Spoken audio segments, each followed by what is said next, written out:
And we're live. Back again, folks. This is your host of Lit Literature, JP, aka The Demon, and we are here today on a special episode to discuss a new author and a new book called The Wolf and The Woodsman by Ava Reid. And Ava Reid, obviously, being the author.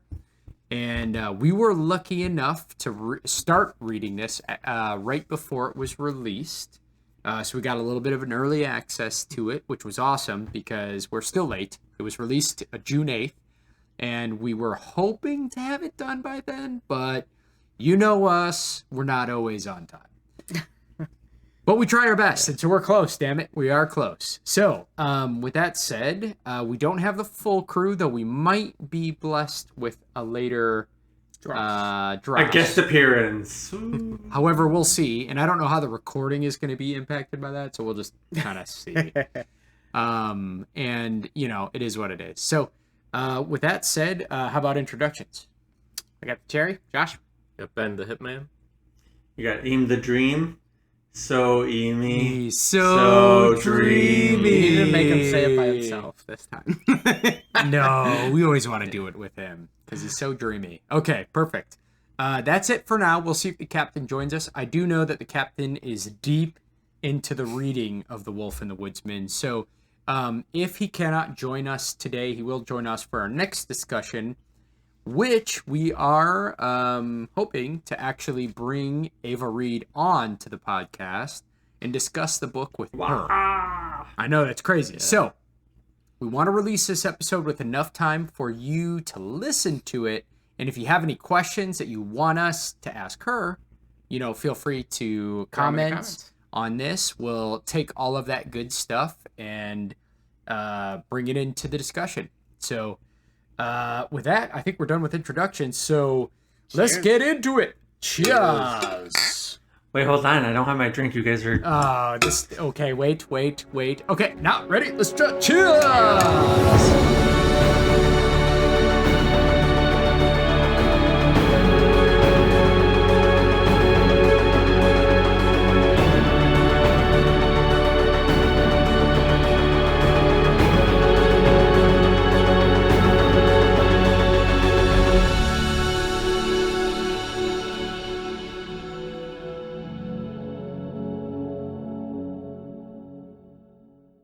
And we're back.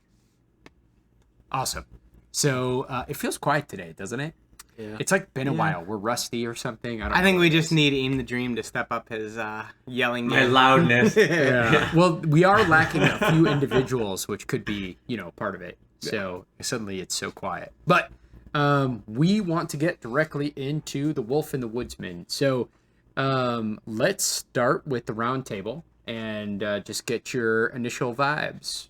We could be spoiler free, but it's not a big deal. Yeah, let's start spoiler free. I'll say I actually really enjoyed it. I liked kind of getting a lot of really getting thrown into this kind of entirely new world that has a lot of kind of mythos, I guess you would say, like a lot of rich history and backstory and kind of culture within the book. That was a lot that I really enjoyed.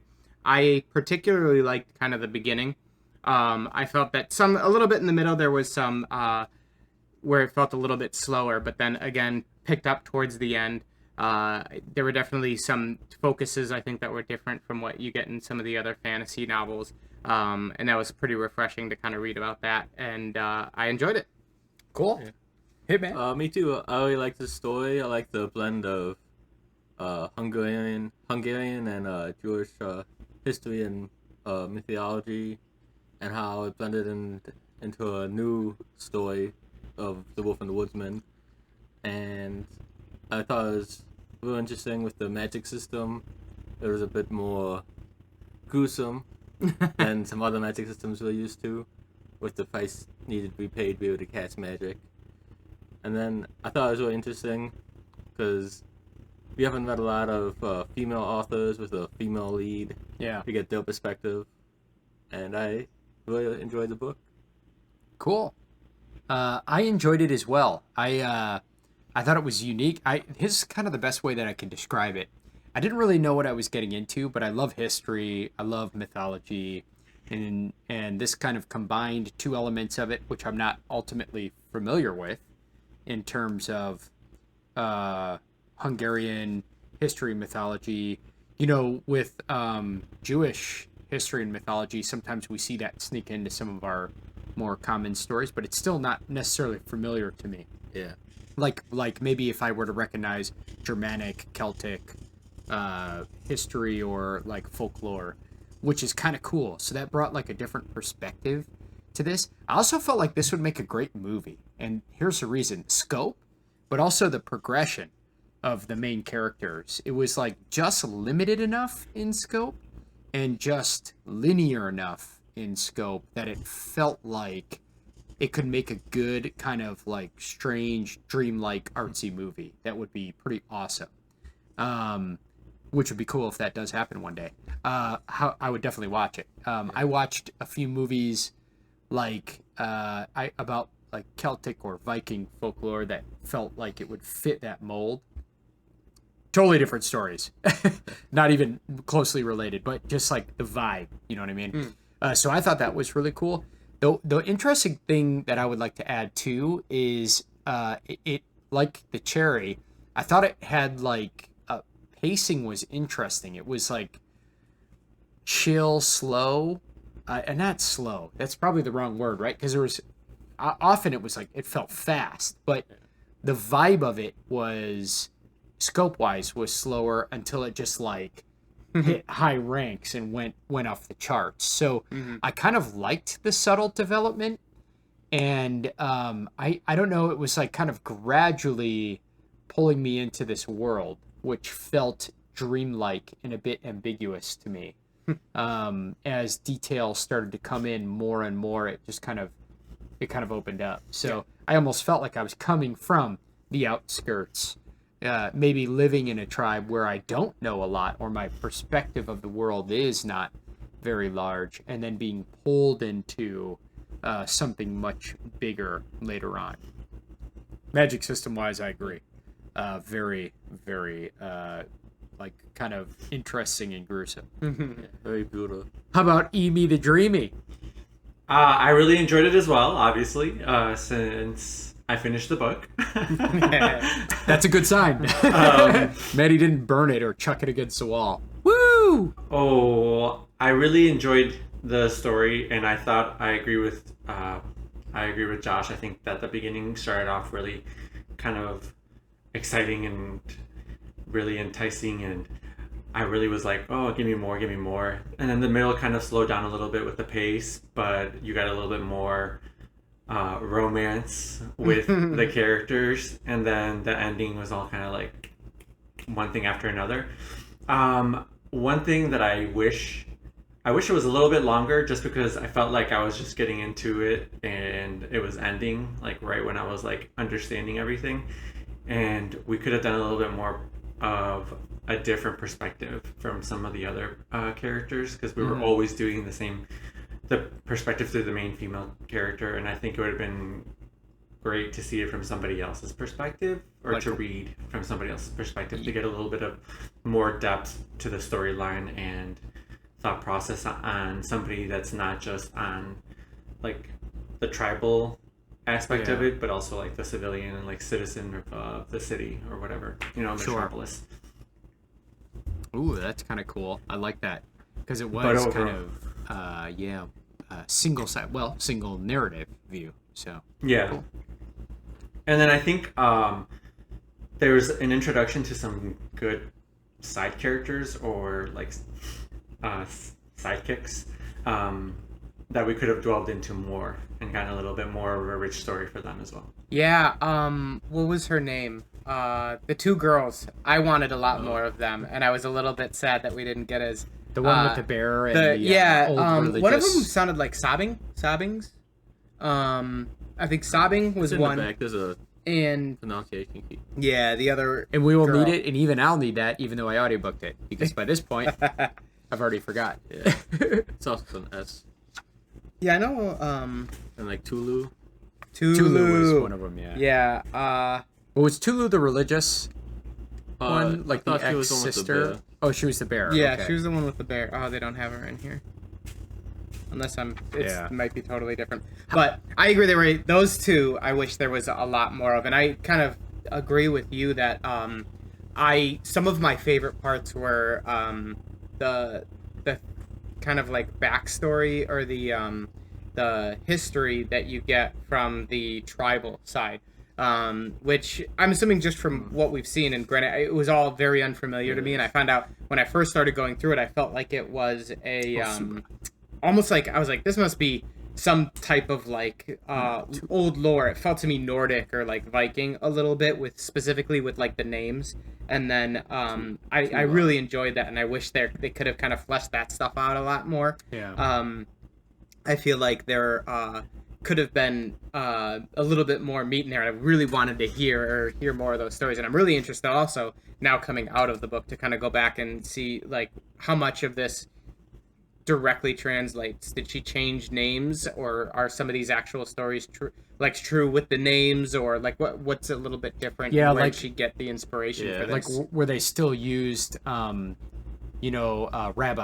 Mm-hmm. They used the term rabbi, but they were like, it was kind of like a symbolic representation of maybe the real term rabbi, right? Whereas if sometimes it wasn't switched, and sometimes it might have been swapped, like a name or a but that's really, I'm curious about that as well, like how much is like pulled directly from lore, and then how much is lore inspired. Exactly. So yeah. So there was definitely a lot there that I kind of wish we could have delved into a little bit more. The one part that I was kind of really wish we would have got a little bit more into as well. Speaking of kind of like how it did feel like there could have been a lot more, and maybe again we'll get more of these later. I'd love if she came back to the world and kind of delved into some of this more. But one thing I was super interested in is and this is probably ending our spoiler free, but warning, yeah. if you haven't read the book and you're just checking it out,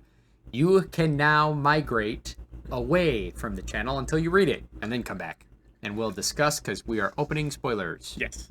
So definitely the one thing that I really wish we could kind of get more information on it was the death of the Toro.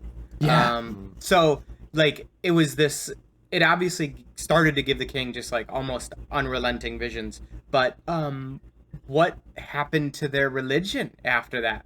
Obviously she lost her power. Evoke lost her power, but did it affect other parts of their religion? Is it going to get reborn? Is it still living on? Like, how does that affect the world? Which I really want to like delve back in and kind of find out. And some of the other things too, with like how they even kind of said like, they wanted to say so much that at gosh, I can't remember the religion's names, but the newer, which I'm assuming is supposed to be a bit more like Christianity type religion, Right. in the city, even though they're like, oh, we're taking over and they're the foundation of the land, but then they find out that like all these other religions, like monsters and gods, are still kind of existing out there. So how are those going to get affected with like some of the changes that happen towards the end of the book? Right. So And, really and some interested in people that. said they didn't lose their powers, so it didn't, quote Yeah. unquote, Like, didn't only she did, I'm pretty sure. Only Yeah, she and it lost wasn't her because powers. she was Punished. connected to the Pun- Toro. well, she was punished for killing punished it, or right? cursed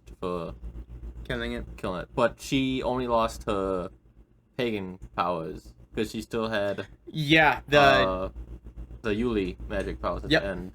In the book. Which it seems like the Yuli, though, you might have to correct me because I was reading fast at that point, but it seemed like the Yuli powers had kind of like a combination of the creation and destruction, whereas if yeah, her pagan version of the powers seemed to be only the inverse of pagan which clan was powers. yeah, like So they had like the creation and she had destruction destruction, side. and Yeah. then the Yuli had both creation and destruction, and then the only ones we found out about and I can't remember again, the main religion that the king has is healing, right? Do we get The king had well, but he the gets metal. it from all the Yeah. fingernails or fingers Oh, the on king. his. Yeah.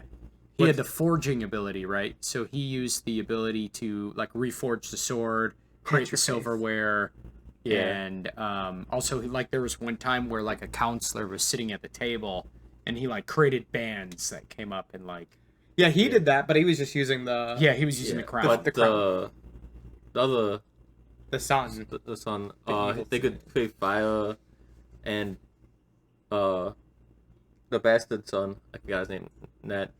Nador. Yeah. The antagonist. Yeah, he Nandor. Nandor. Nandor. He showed a lot of powers of like a force push, amazing healing abilities. Yeah, Yeah. he was like Wolverine level healing abilities. Yeah. So what did they did I miss it? Did they explain the root of his capabilities? Yeah, well, they talked about him like when he fell into the river, the frozen river, and he came back. He was pretty much like dead and came back to life. Yeah. So he went. What they said is that he went kind of to the underworld and came back. So he had that was like that was just like the story of the original. Exactly, that she told that one time by the guy who they let wander the world. Yeah. Okay. But they didn't confirm that though. That was just hearsay, right? Did I miss the confirmation? That I think it was inferred. Yeah. Okay. It was that, and I also remember them saying that he died, so that's the greatest sacrifice you could make. Like, you know, they sacrifice eyes or fingers, or they burn off the hair to get the power. And he didn't even sacrifice. He just fell in. Did he fell in? I can't remember the story now. That the old sister, she was like the ex religious covenant sister that was living out with Thule and the bear in the Nordic wastes. Yeah, she had said that they were he against the rest of the priests had been like, we want to go outside and play, and drew all the kids outside, and they were playing in the frozen lake. And the way she explained it was just it had like opened up and grabbed him. Yes. Yeah, same thing that happened to Eva K and Aspen. Pretty much. You're absolutely right. It was the same thing, kind of, and that almost seemed like it was trying to get them, in some extent, right? Yeah, but he came back. It opened and it closed up right away on top of it. And then they had explained that like the priest they finally after like forever gotten the priest to come out, and he was just like holding the boy Nordon until he like opened Nandor? Nandor. Or Nordic Nordon. track. Nandor. Nandor. Nandor. Yeah, there are a lot of... That is one thing I will say. I'm not used to doing audiobooks as much, and this one I did audiobooks, so now I'm like looking back and I'm like, man, I did not think that was how that word was spelled. That was actually something that I was thinking about too, is I started to read it and I was like, holy cow, the names. Yeah. And then I started to listen to it and I'm like, oh boy. I'm gonna have to use this pronunciation guide in the back, which is very handy. Of course, I never want to do that in the moment. It's always later. I go back and check it, but or you guys check it for me as you correct me as I'm talking live on the podcast. Because, well, oh well. So that clears that up for me a little bit, and I was just curious if I missed some confirmation. And you know, I think it is. I was thinking about scope wise and length, and this is her first book, Ava Reid's first book, right? Mm-hmm. And a lot of times your first book scope is more limited. Not always, but you know, there's always a Tolkien out there who's, you know, creating a world and not limiting scope necessarily. But you could argue that The Hobbit might have been a limited scope comparatively to the world that was generated around it. So often I think that's the case. I do find it interesting, like if she was to return to this world in a future book, I wonder, it would probably make more sense to tell a new story, it feels like, to me. But just because of the, I don't want to say completionism of this story, there's always more, right? They've got to come. Yeah. I also think it'd be cool to still talk about like how the war afterwards, because this was very which kind of culminating battle. But it talks about a lot of other stuff too, but the everything is internal, and you just hear constantly like this land is in the middle of a war with another border, but they're also fighting internally in their own land, which even in here, like we said at the end of it, like culminates towards the end and like almost like a literal war inside of the freaking main city. And then while there's which is actually only possible happening, because majority of the force is out true. fighting in the legit on war. the plains, right, or whatever I think they were. Another question I was curious if you caught. I thought that I read at some point during my reading that the other force has some access to magic, but I'm trying to remember Which now. other force? That the main capital is warring with. The Myzane Yeah. Empire. Yeah. I don't remember if they had it or not. I know the other empire, which all these people came from, have the same magic they do. Hey, fact checker, what was the name of the main empire where this story took place? That the Woodsmen come from? I'm gonna let Manny check that up for me. My book is in the French. Rigorzog, I think it was called. That's your the guess? kingdom bordered in the west by... Rigosag. Yep, yeah, Rigorzog. Rigorzag. There you go. Yeah, all right. I beat the fact checker. New fact checker. It's official. I love it. Yeah, the book is easy. It's got the info. Yeah. Something else that I think the story could have gotten a little bit more in depth about was her mother, the main character's mother, Evike's mom. Like, you get a constant reminder or mention of her when she talks about the braid that she's holding on to, but you never like get anything else out of it. Yeah. You don't get any closure. I feel like that was kind of intentional. Like, we get it from Eva K's perspective, and she says it throughout the book that she can barely remember her mother anymore. Just the vagueness of having a mom, and the kindness from her. But And it seems like there could be so much more to that story, because like, how did her mom like feel? How was she treated? Because she loved the Yehudi man. Like, I don't know. It was just like, there was just so much there that could have been done, but I didn't get it, and I'm wanting more. You wanted more. Wanted more Evoke's mom. Yeah, I Evoke's think mom. they could have even maybe delved into a little bit with, like, we never got I mean, we're kind of led to infer what happened to all of the wolf girls that got But they taken. didn't actually But answer they it, never right? say. So, like, my first thought was like, oh, what if she's still there? I kept kind of hoping the whole time that she might still be, like, imprisoned or something. And then it was like, oh, we see the fingers, and I'm like, well, but a finger doesn't mean she has to be dead. Like, losing your finger, like, And it was only like, fingernails technically on the crown. was it right? just the fingernails? But like, Yeah. and even the king says, like, how would you do without your fingernails? Like, when Evoke like kind of strikes the bargain, and his first thought was like, okay, we'll leave you alive, but I'll just take your fingernails. And my thought was like, what if they're still alive and he just ripped their fingernails off? But I guess like, Yeah. Initially, I thought that what was going to happen is we were going to find out that he was actually like breeding with these women to try to like get a child that had the power and be able to control that child to do whatever. Yes, that 100% was my thought all the way. And I thought like she was gonna arrive there and find her mom like literally almost as like a concubine type thing. Seeing how rebellious his offspring were, though, I think, and considering that we find out that he actually was quite the rebellious offspring as well, Yeah. as it was proven later in the book, it makes me feel like he would just be hyper cautious of his kids. Yeah, but I feel like even if he did let them go, Nando would have them killed on the way out. Yeah. Like, Yeah. oh, they're gone. You know, I'm under the king's protection. Just kills them.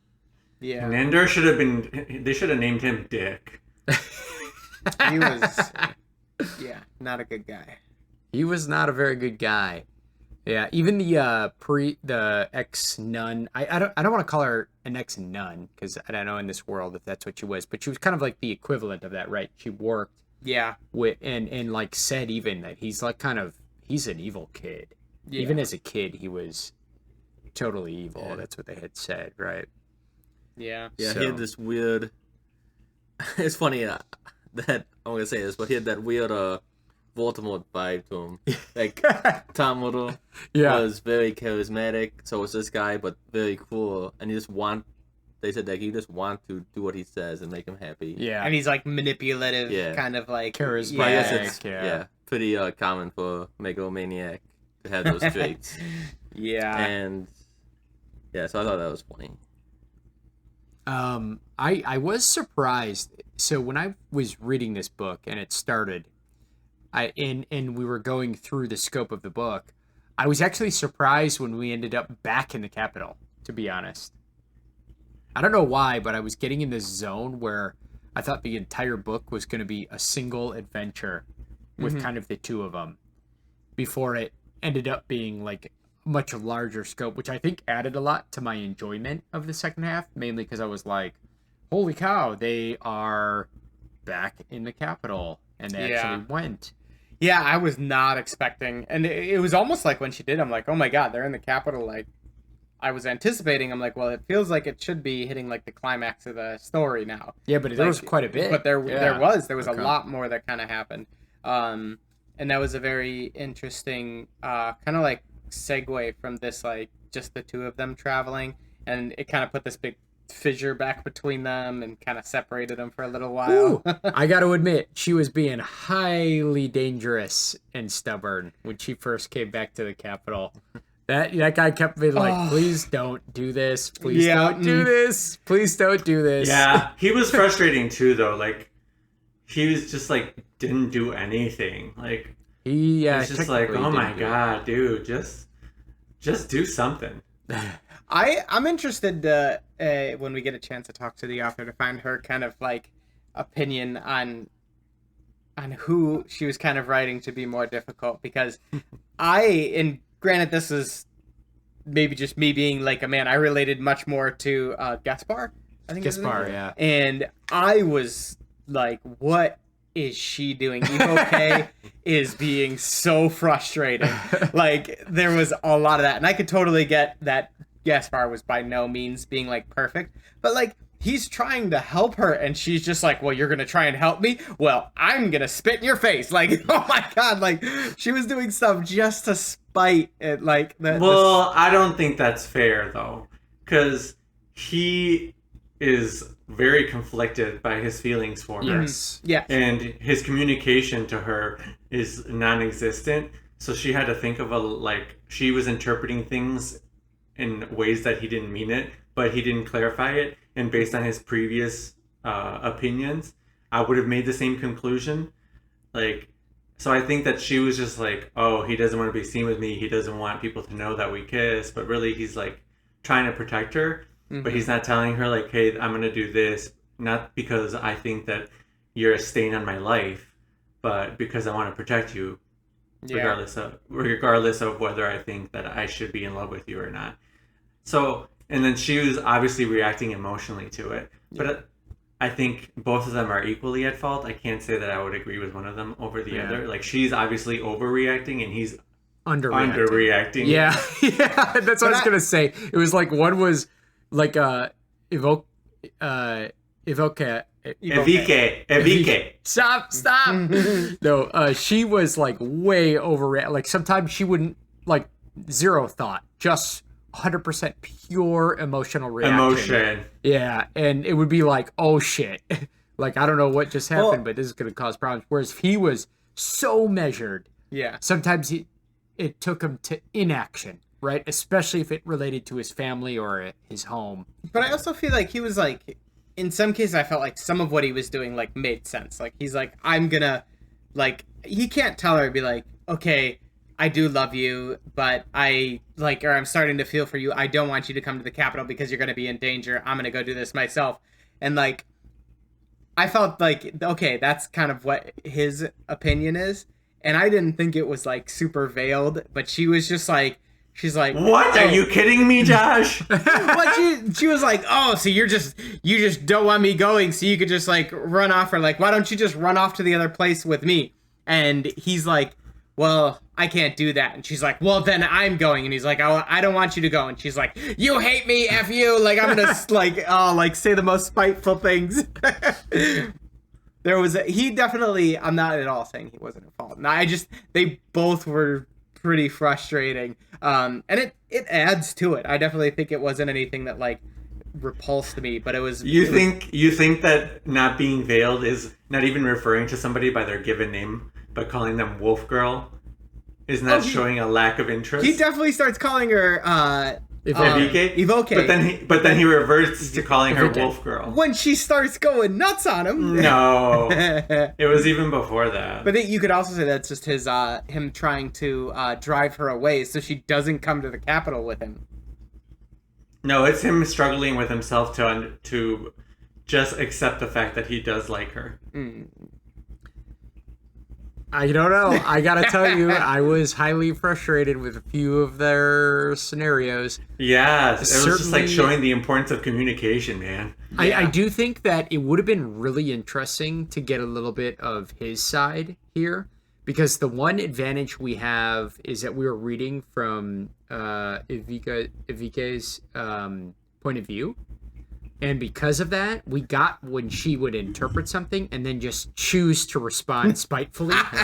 Whereas if what we didn't get, we were making assumptions around Gaspar's responses. So what if in his mind he was like, I sense the pain, but I'm just going to say this. Wolf Girl. And like we might have actually felt differently, mainly because Ivike's response was more emotionally raw to us, seeing as that we were in her head. Yeah. You know what I mean? So I was thinking about that when I was getting frustrated with her more often, and I'm like, you know what? I'm curious what it would have been like from his perspective, because maybe the same internalization and raw, because they were responding to each other in highly negative ways sometimes. Yeah. I think some of his like responses, which is funny, are like not resonate, but I'm like, I totally get that. Just being like, I can't reason with her, and she's not talking, so I'm just gonna not talk. I'm just gonna ride, and she's just gonna whatever she wants to do, she can do. Like where it's just like, we're not saying anything. I'm getting on my horse and I'm just riding and whatever. If you want to tag along. This podcast just took a turn to something else. So what do you want to talk about, Josh? But I think that's a good thing in the level of realism in the characters, in their imperfectness, and how it's even between us, we responded differently to the different characters. So I think that's a good positive towards Ava Reid's capturing of the humanity in those particular characters, because the fact that we're getting frustrated by it is a real thing, because we're putting ourselves in those scenarios, and so it's not that negative frustration. Thankfully, it was also balanced out by positive, and I mean this in Evika's growth. Shit, you guys got me all off now. Evike. Thank you. You got me all off now. You just confused me. Evike. In Evike's story arc, I felt like in the beginning she was just so emotional and so childish. Not childish, maybe that's the wrong way, but just like vindictive a little bit, and just a chip on the shoulder. And I felt like by the end, there was still definitely that in her, like part of her fiery nature. But like I also saw her growth, like her restraint more often, and like her. Well, seeing somebody else struggle similarly to how she struggled makes her open up her mind and realize, like, I'm not the only one. The world does not hate me. Yeah, and I think it was kind of cool to see, but it was very gradual. Like even in the beginning of some, like where she would have maybe thought that she could have grown to a higher level, I guess. She didn't yet, but she was making little progress steps, and by the end, I'll say she still could be growing even. And that was kind of cool, because sometimes, as we've read a lot of books, and sometimes that growth all happens by the middle, so that by the end they are like in their final state to like complete the story. And it was kind of cool to see that still happening, even at the the very end, even in the last chapter. So I thought that was kind of cool, in my opinion. Yeah, I also think one thing that I enjoyed is I thought it was also kind of crazy she's encapsulating a lot of different things. Like she really touches a lot on like religion, and it's some of this is really cool to think about with Like, what if, like, you have, even in kind of today's environments, you can have, like, religious zealots or people who are very, like, kind of driven by their religion. And what happens when you add in this almost, like, magic to it? And how there's a lot of, like, this kind of twisting and vines that kind of go between the different religions that start to kind of muddy the waters a little bit, especially with like Evoke, where she starts out. I keep saying Evoke, where she starts out. It's okay. Yeah, where she starts out very like wolf girl. She's in her religion. She knows all of her stories, but again, like even in her own kind of words, these were all just like stories and just like, oh, I have to like listen to these over and over again. And then as she kind of like starts to leave, how she starts to be, she keeps telling Gaspar the actual stories, which are really funny. How, because she used to complain like, oh, how I forget the old lady's name would always tell her the stories, and then all of a sudden she's on this like travel and she's telling these stories, and how it's some of the stuff is kind of, I think even in the city she was getting a story from Her father. Nandor, or the father, someone who was telling her a story, and she's like, wait, that's this one, that's the story that I know, like, but it's just a different person. That was Gaspar. Yeah, Gaspar was. It was a fire sword story. I think I agree. It's like when it's actually like religion, like people share stories, but they interpret it according to what their religion is. Yep. Yeah, it's very, very symbolic of current life. Yeah, and I thought it was kind of a good touch, because I think it's an important concept, not just religion in general, but even today you could correlate a lot of the strife in here to this like political teaming and development of like all of these intricacies in the way that somebody is brought up and thinking, or this or that, and it's like religion and more in society. And obviously historically religion played those major factors in society, and in today you have religion as a factor, sure, but you also have like other factors, and it's like, I think it's like very relevant stuff to see how people are stuck dealing with and like trying to go in and out of these different kind of thoughts. And then you see kind of the hypocrisy tied into it all too, which we know has always been there. And anyone who likes history has known this.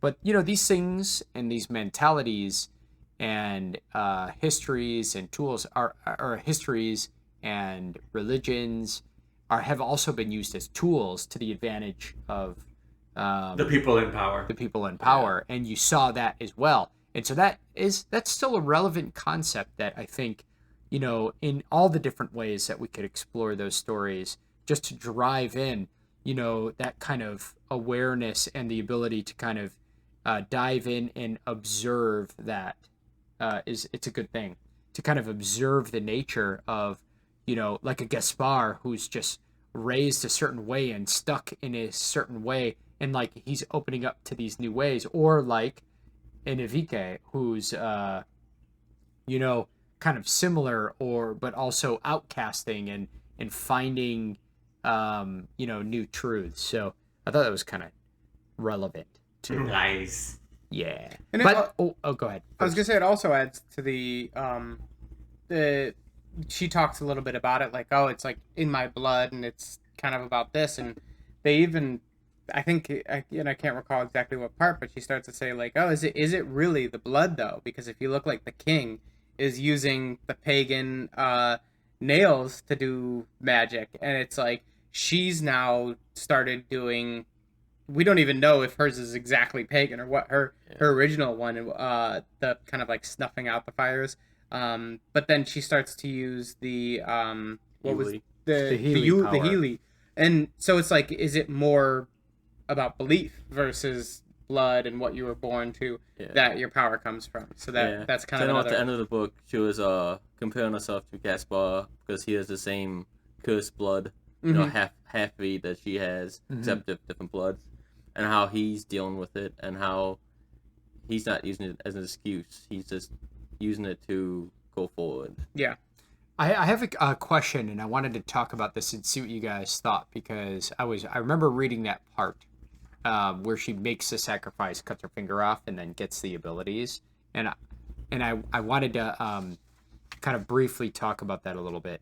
So, in this like stubborn moment where she truly makes the sacrifice, and essentially cuts her pinky off and gains the abilities.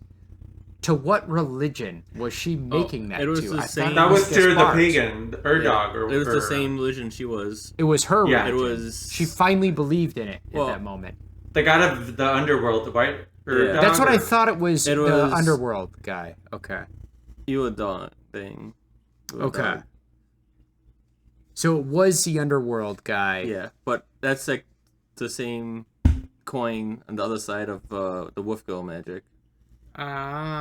So because he's the one that had tried to take the woman in the bog by like Yes. trapping her hand. Exactly. And then Yeah. when she asked for a knife so she'd cut herself so she'd stay pretty, she cut her hand off. And then she burned her face so she wouldn't be pretty. She did all those things. So she was doing her offering to him. But that's interesting though, because I was originally like, oh, is this one of the gods of the main religion? Yeah, because it's all about sacrifice, Right? and giving him. Yeah. That's Yeah. why I was like, wait, I want to make sure that was the underworld guy Yeah. that she was talking about. It took me a while because at first I thought she converted to his faith. Yeah, To because she was kind of like, screw my old faith. Blah. yeah, Like, I that's can what I thought. sacrifice that. And then I didn't think that, Ava. Ava, you did a great job writing the book. I didn't think that. So I was the it was unclear for me. And then she I was having a weak moment. I don't know, just a little bit later she explained it was the god. Of the underworld. Okay, I just wanted to Yeah. make sure. And it was really interesting because that would be the equivalent of being like, you know what? The gods of creation of my particular area just suck and they never gave me anything, so I'm going Satan. to devil. And just throw well, in that case it'd be more like maybe the Greek Hades, right? Yeah, but it Underworld, did kind of overworld, happen. kind of. Like she I can't remember her god's name that the people worship. Yeah, like- the creative one, the Yeah. creator one. Yeah, the creator. But like he cursed her, so she couldn't use magic from him. And then she went to the undergod and got his magic, and then lost it once he could to the Tulu. And then Wait. What is that creature called again? The magic creature that they got? It started with the T. the Turl, The Turl. Toro. Toro. Turl, with an L. Toro. Turl. To rule. Oh, Toro. that's cool. The Toro. I was a hawk. Okay. Yeah, and then she got I was struggling what to pick. the powers of the Luli at the end, so she just went through god after god. She's a god trader. Kind of. Yeah. That's kind of cool though. It's an interesting concept because I was trying to think like, all right, it felt like the underworld god reminded me of like the Hades from maybe like a Greek or so, and maybe not. Maybe there's I mean there's I'm a lot sure of there's a gods lot of of the underworld. similarities Yeah. between them. And I was like, okay, so she went to the god of the underworld. That's what I had been thinking. And then I was wondering, was that before or after the ice opened up? Before I want to say. I thought it was before too. Now I'm trying Yeah, to that was say it again. that was before the ice opened. Yeah, okay, so I was wondering if like the ice opened up because it's like Hades wants her kind of thing. And maybe that's what happened with the Nadon guy. Oh my God, Nandor. Nandor. Nando. Nandor. Maybe that's what happened with Nandor. And I was just wondering because they had like, I don't want to say that they were evil because it came out differently, but like maybe they had the same potential to turn evil. Whereas if one did kind of go that dark route and one, turned toward the light, so to speak. I don't know. Just curious. Was thinking about it a little bit. I was really conflicted by the old lady that was like raising her. Yeah. I think it's Kadab or It's also the V. Vidab. Wiggle. We will look that up now. Virag. Yeah. Vidag, whatever. Virag. Yeah. She like, why was this woman like lashing her? Like, For I misbehaving. didn't. Huh? For misbehaving. Yeah, but like that just seems so extreme. Like I'm like, oh wow, like why are you beating this girl? I think the real question is, did Virag beat all of them? And if the answer is yes, then I guess it's just part of it. But if the answer is no, Yeah, she felt a little her kind of whole situation was a little bit interesting, and I feel like at the end I had some questions for me where it was like, and granted we're getting all from Ivike's point of view, so the entire time we're like, oh my gosh, this Virag is like this old like witch like that just like beat her like at any little thing she did wrong, and she had like stitches and like scars across like the back of her legs. Yeah. And then from you it. have like other moments that she remembers her and she was like kind or whatever. Yeah. And then at the very end, one thing that was interesting to me was where Virag was like, why did, or she's like, oh, I knew you, not I knew you would save me, but there was like... No, she says, why did you do this when she got stabbed for her by Nandor? Yeah. And she's like, why did you do this, girl? And she's like, why did you save me forever ago Yeah. or whatever? And she's she was like, maybe because I saw you would save me. in Yeah, the so then if future." this was the case, I was like, man, why was she so mean to her as a kid? Right? Like, this is going to save me one day. I got to make her tough.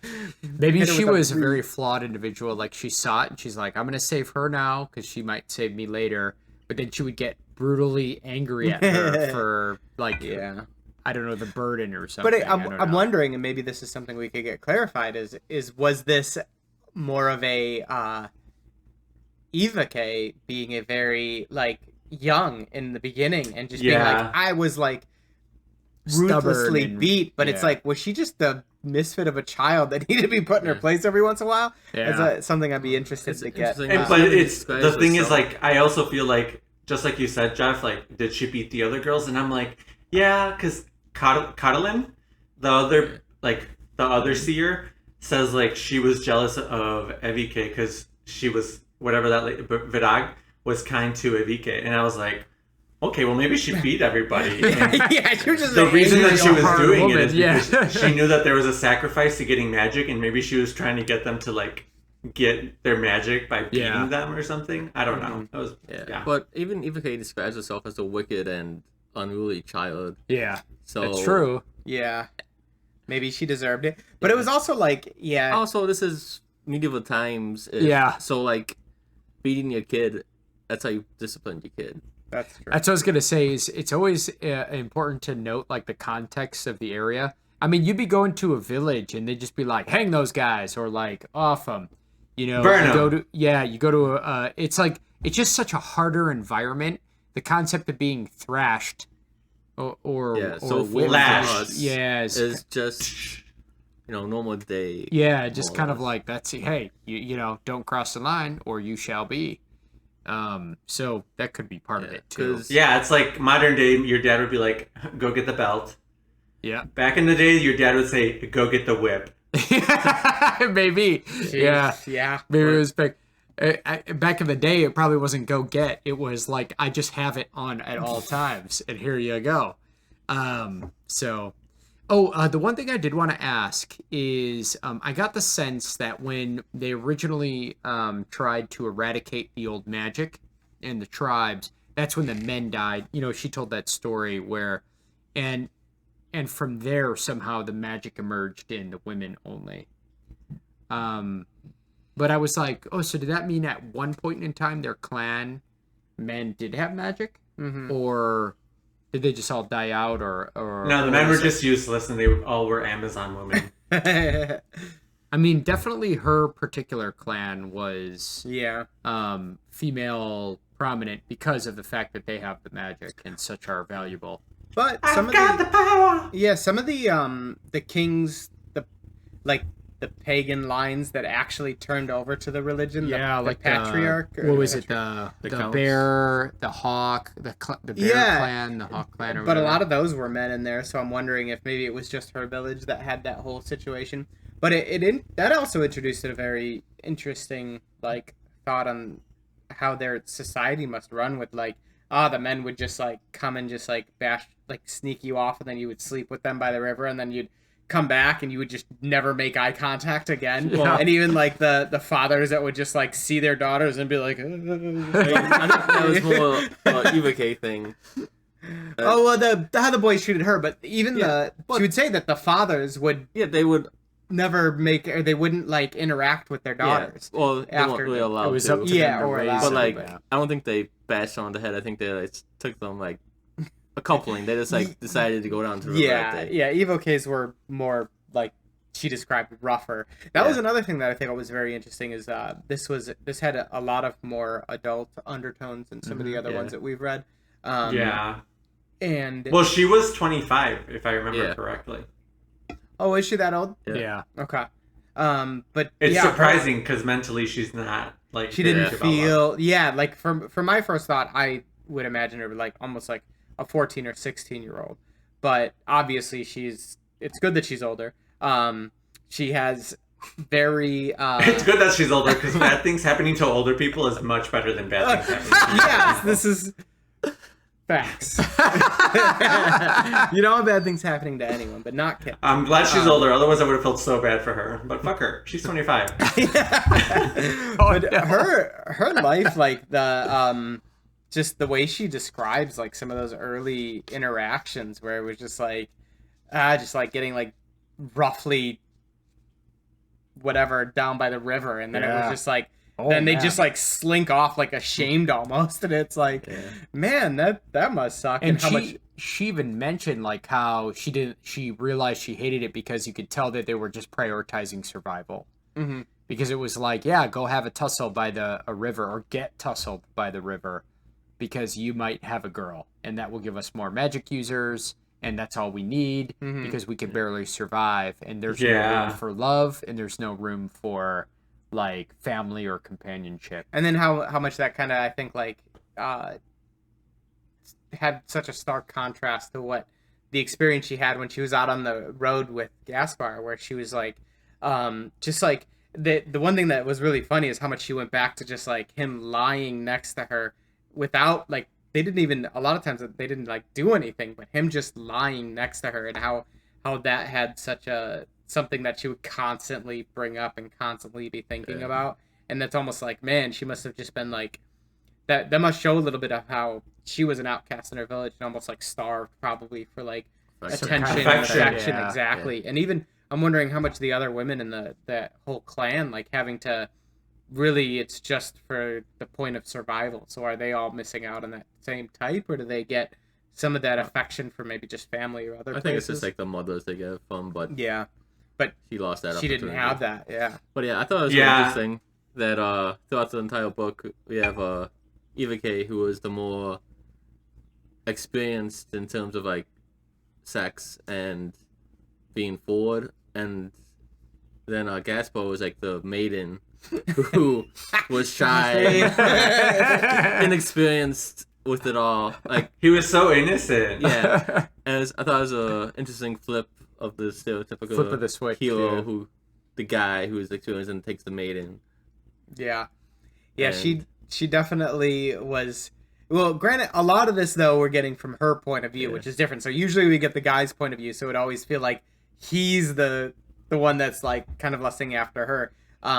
Where it felt very much so like she was the one lusting after him. But I wonder how much the author would have put in if she would have had that same level of lusting from his point of view, or if she did view him in fact as more of a, because I think even at one point, we don't know if this was boasting, but he said he's like, he didn't become a wolfsman until he was like 20, whereas most come as like, or I thought it was older, because I think it was older. He had plenty of time, Because he was saying I had plenty of time to like indulge. So the thing is, if I remember, but I could be wrong, usually they become at 10. And then like his father took his eye at 12, and that's when he became a woodsman. They said that he had only been a woodsman for 5 years at this point. So that's why he was kind of a noob. He was more green to the ranks, and obviously less stellar axe wielder compared to swordsmanship, clearly. And some other things. So I think what happened was, I thought that they said he went at 20, and he had only been a woodsman for 5 years, so he was new to the ranks. Yeah. And That's another really interesting thing is, man, I want to know what the king was thinking when he sent Gaspar into the woodsman, which seems to be not the safest profession, and he took his eye out. And when you get back to the city and he's like, well, you don't want Nandor to become the king. And it's like, well, then why did you do all this to Gaspar? I was like, oh my God, this guy's an idiot. Like, he wasn't thinking through. There was some, I think there was this one inner monologue or inner, like, thought written from Ivike. Mm-hmm. Yes, I said it right. Mandy's nodding at me. And he... or I think she was saying, like, oh, I see what you were doing. You were, like, doing this to avoid that, or, like, doing this to avoid that. And she said, you know, you take an eye to avoid some, like, political upheaval of his half-bloodness or something. And so it seemed like the king was essentially, like, doing these political reactions, but they weren't all super far-sighted. Does that make sense? They're kind of like more immediate political reactions. Like one eye sight. I don't know about you guys, but I felt like everybody else besides the people in the main plot and story, like the villagers or the other woodsmen, like everyone else just seemed to be an idiot. Yeah. Like they just did not seem to have any sort of concept of intelligence. Like even the king, I was just like, this guy's an idiot. Like, oh my God, I would kill him too if I was his son. Like, you know, no, I really wouldn't, because I'm not the type of person that would do that, but don't judge me.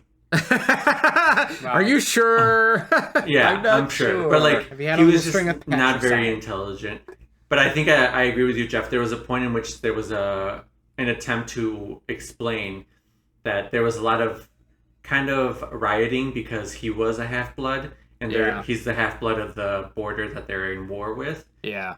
And I think in order to protect his son, he just tried to show that he didn't have any favoritism or whatever towards him. I wonder, too, though, that's a good point, and how much of the war that's going on could have been kind of avoided if maybe the king wasn't such a douche to his wife that he took, and also Probably his all of half-son, like... Right? Like, there definitely could be a lot there that wasn't explained. Like, how did that war start is part of it, because his wife is dead, killed by a half-son, or stepson, essentially. I thought he killed his wife. I thought he did. I think it was revealed that he poisoned her. No, I thought it was the father that poisoned her. The father and the priest. And the priest? Yeah. Oh, yeah. Which they also did that to the king's dad. Yeah. And then he got a knife in the back from his bastard son. Yep. Also working with the same priest guy. Which I did applaud, though, when that happened. That the new Nadine was Nadine. You're gonna die. Yeah. Nadine. Thank you for joining me in this. I'll remember that.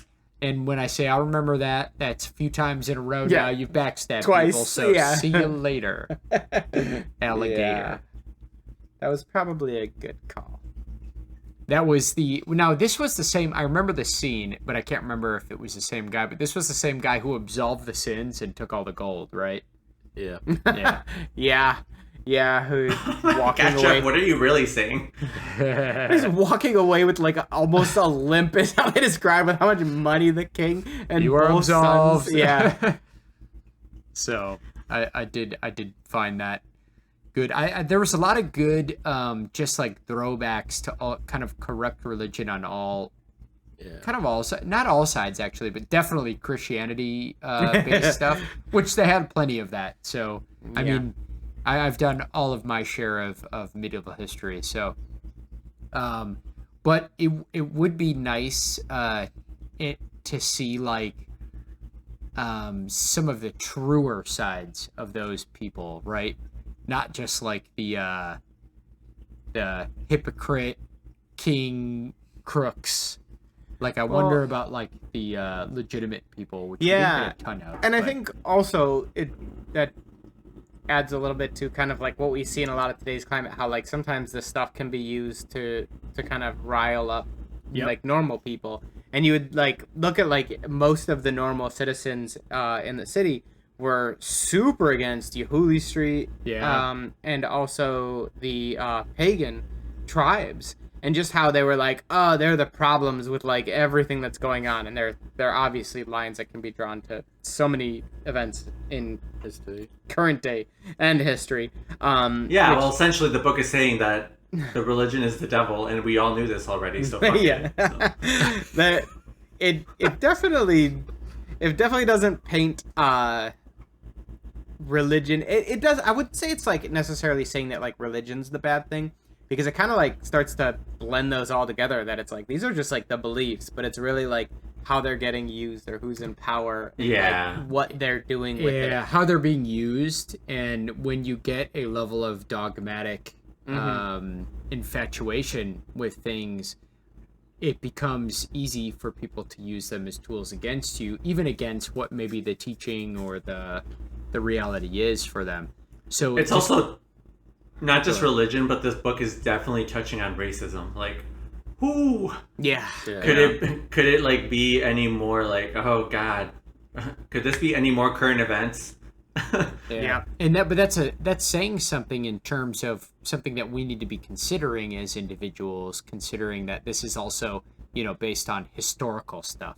So it's like, hey, we keep seeing this over and over again. These patterns are not necessarily going away. So, because it's touching deeply on modern situations as well.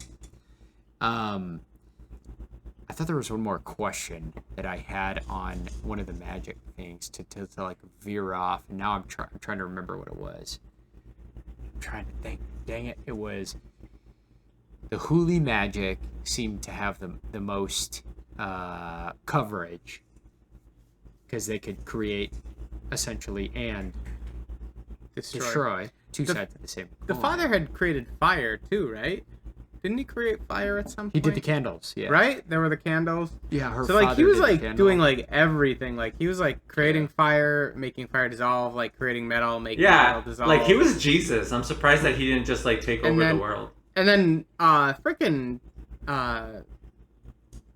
Evike, when she just like writes death on the freaking guy in blood, and he just like on his arm just disintegrating. Yeah, his muscles just coming off. Especially it was like, man, that sounded so rough. And it's funny because I was like, I kept thinking, I'm like, oh, is he gonna like try and heal through this? But I was like, it just like disintegrating him, as even if probably as he's like trying to heal. That was like nuts. That's some hardcore magic right there, man. Yeah, it's like dark arts.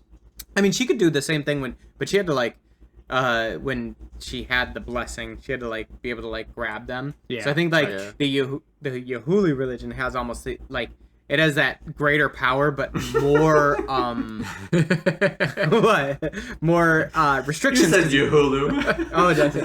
Yahoo. The Yahoo guys.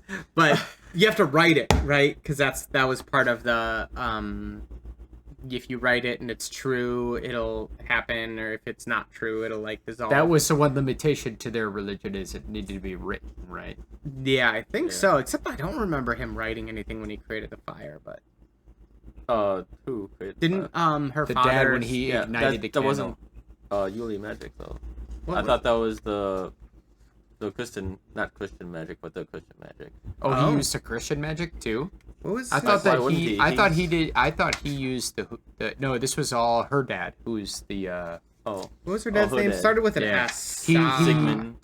He created and destroyed the coin with the metal. Yeah, but he just covered up the letter, and that was writing magic. Yeah, but what I'm saying is the writing magic still did the same things. It did creation and destruction of like the metals, the fire, and the healing. And so even though they had to write it to use it, it was essentially the same powers. Yeah. But they had to write all the time, right? To use that magic, they needed to write. Yeah, I don't remember him making fire.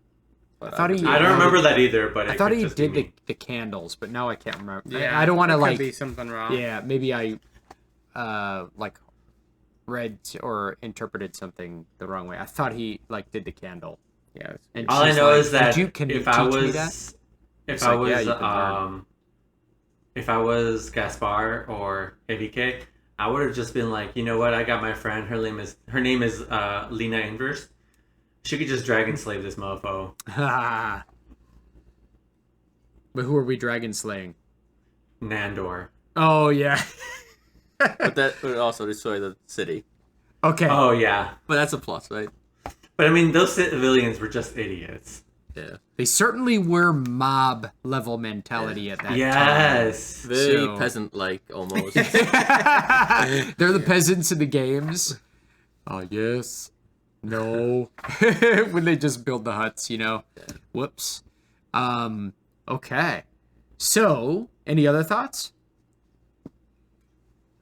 I'm excited to interview the author. I think that's Yeah. gonna be really, I think really that'll be cool. fantastic. I think probably by that point we'll have some mature questions to put together and make sure that we bring, I mean, clearly very creative, unique, in my opinion, unique version of history and mythology that I haven't really quite touched on before. Even if we're following like traditional tropes, it had very unique flavor to it, which I quite liked.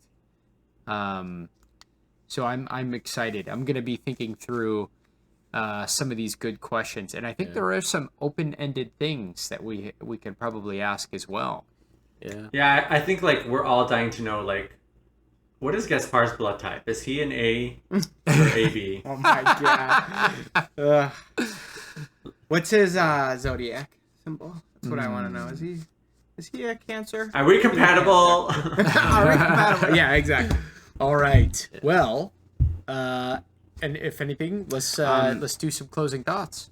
Yeah, I definitely say I would recommend this. It's a pretty quick read, honestly. So Super fast. A good introduction to the world. Granted, there's a lot more that I'd like to get. That I kind of wish that we could have had really gone into in the book. That really left me wanting more. But good quick read. Really enjoyed it a lot. Cool. Yeah.